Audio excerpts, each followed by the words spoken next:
So about over a month ago, I picked up GAOMON PD1560 pen tablet monitor after much deliberation and research. This is the general setup I have for it on my desk with my laptop. Since this is the first tablet monitor I have ever used, I don't have an unboxing video because I bought it a while ago, and when I received it, I teared through all the packaging like a rabid animal due to excitement. I have attached the stand to the back of the tablet monitor, and it's a good quality stand. It's fairly sturdy, and the adjustment is easy as well because it's just a little sort of lever that you can pull out to adjust the stand to whatever angle you wish.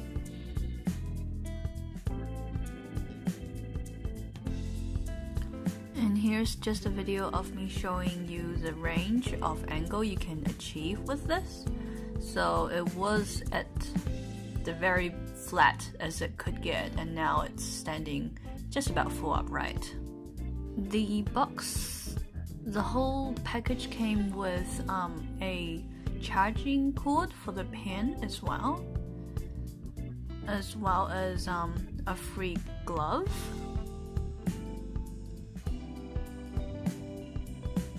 And a pen stand with some extra nibs inside, and some more extra nibs for days.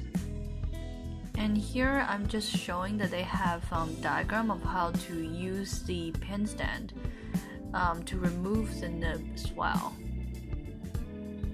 So yep, easy peasy, and you can just pop that nib right back in.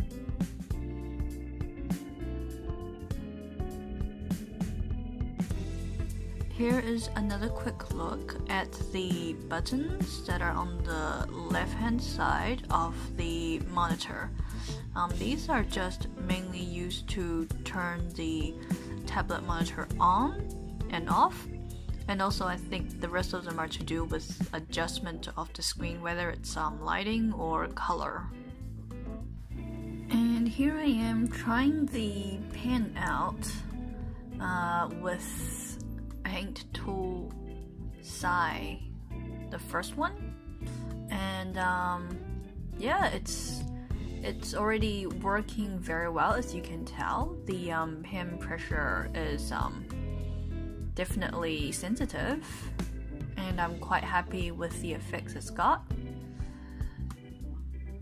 I mean, some people said that they have issue with the dropper button on the pen. I never had that issue. And I'm just doing the exact same thing on Paint Tool Side 2. And for whatever reason, I chose to just use the normal brush, so yep. But I'm still very happy with how responsive the tablet is and how sensitive it is to the difference in the pressure that I put on the pen.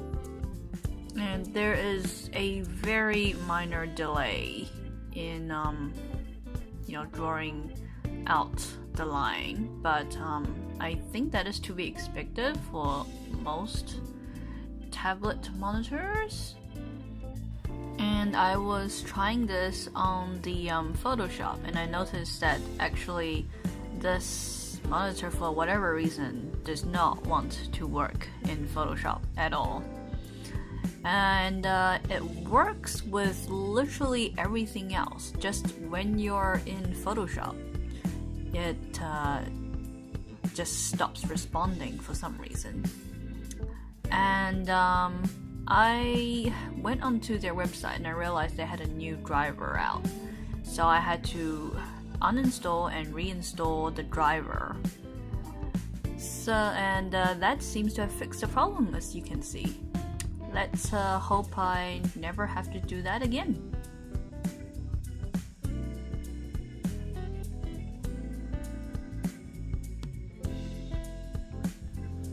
And for the rest of the video, it's basically me drawing or fiddling around with the tablet while talking about some of the pros and issues I've had with this tablet.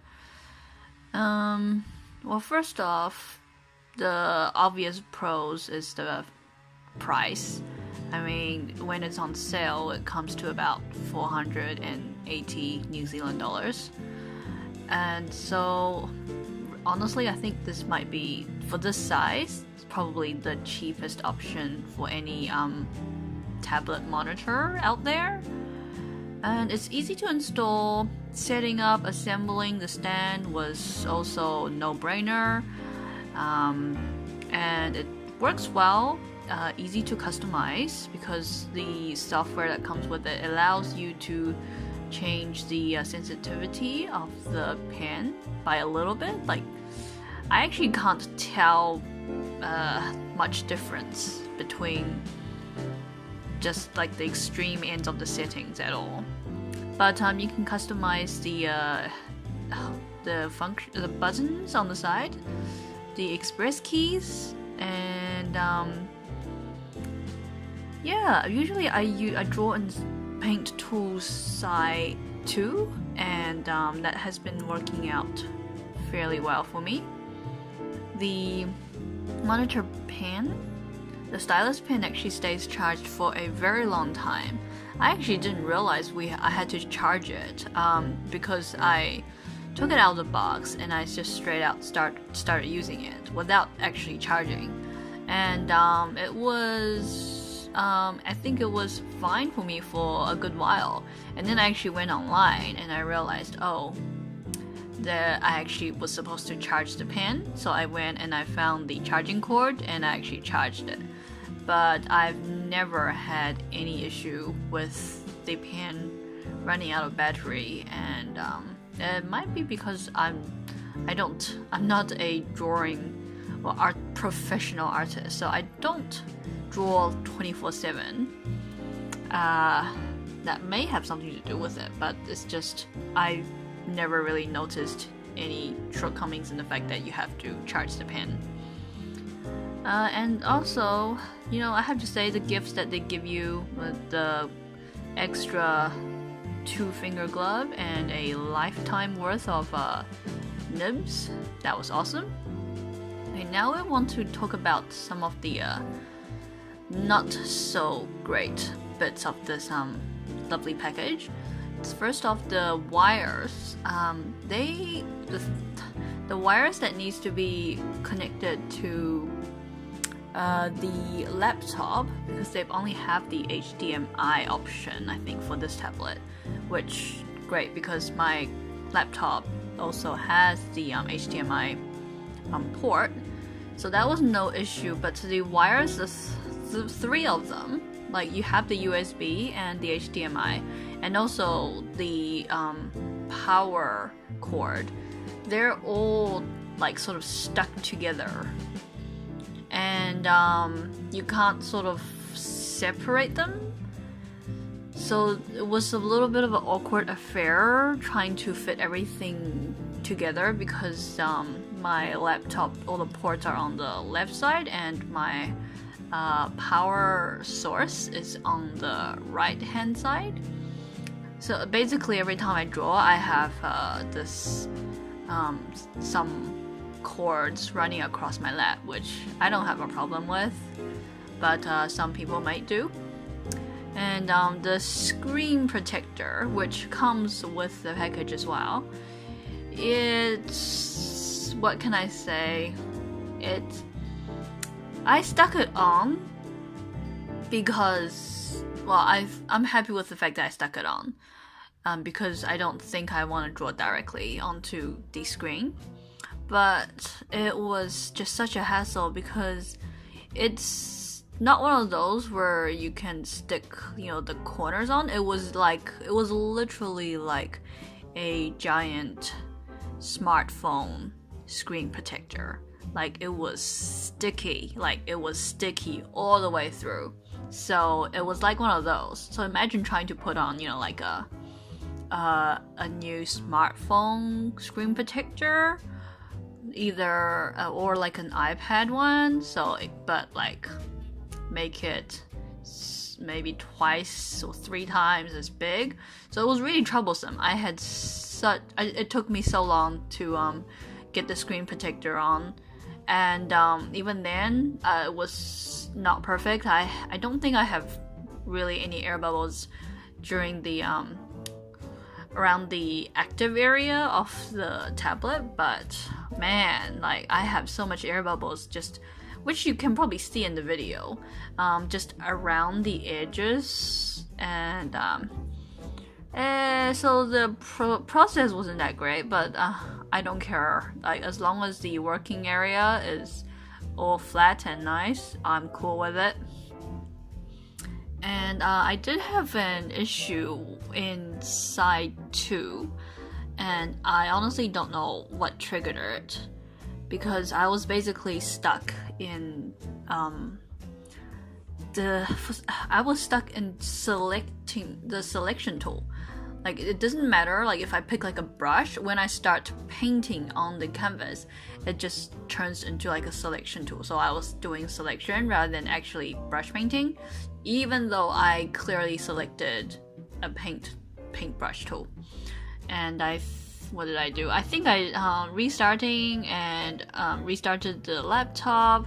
I think I had to reinstall the driver, or I had to just sort of reset the driver to its original default settings. I think that fixed it, but man, that was frustrating. And I think the express keys, it's got 10 express keys, but and honestly I only use about maybe 4 of those. I just need one that, you know, enlarges and minimizes, and the one that holds move around the canvas, and also the undo button. That's really all the keys I need. But I think some of them become sticky, and not in the sense that the buttons don't pop back up, but it's just that literally when you press the button, it stays in that function until you press it again, which is annoying sometimes. But I don't think it's frequent enough to be too much of a hassle. And yeah, as I've shown earlier, this tablet actually didn't work in Photoshop, and I did not notice that because I mainly do all my painting in Paint Tool style, and only when I'm finished, and if I want to add some special effects or do some little bits of alterations to the overall artwork, then I go into Photoshop for the finishing touches. So I've actually never really had to use the tablet in combination with Photoshop until I tried to try it out, and then I realized it didn't work. So then I had to uninstall and reinstall the driver again after I realized that they came out with a new driver in between me installing the driver the first time and now. So that fixed that, and I had to say that this monitor, it's not that great with anti-glare, because yeah, it's fair enough that if you have like a really strong light source and you're hitting directly on there, yeah, that's no point. You can't see anything. But also I noticed that because my desk is right in front of the window, and in sunny afternoons, it doesn't have to be direct sunlight, but even when the whole room is quite lit up, I find it really hard to draw on the tablet because you just can't see the colors coming through the display. Like the light of the monitor isn't gonna be able to overcome what's already, or the light that's already in the room. So that's why I prefer to do more painting at night, or I draw all the curtains in the room and make it as dark as possible. So this is several things I've noticed with this tablet, but honestly, overall, I'm very happy with what I've got, considering how much I paid. Anyway, I hope this video has been somewhat informative and helpful for anyone thinking of getting this tablet monitor, or any tablet monitor really. See you next time!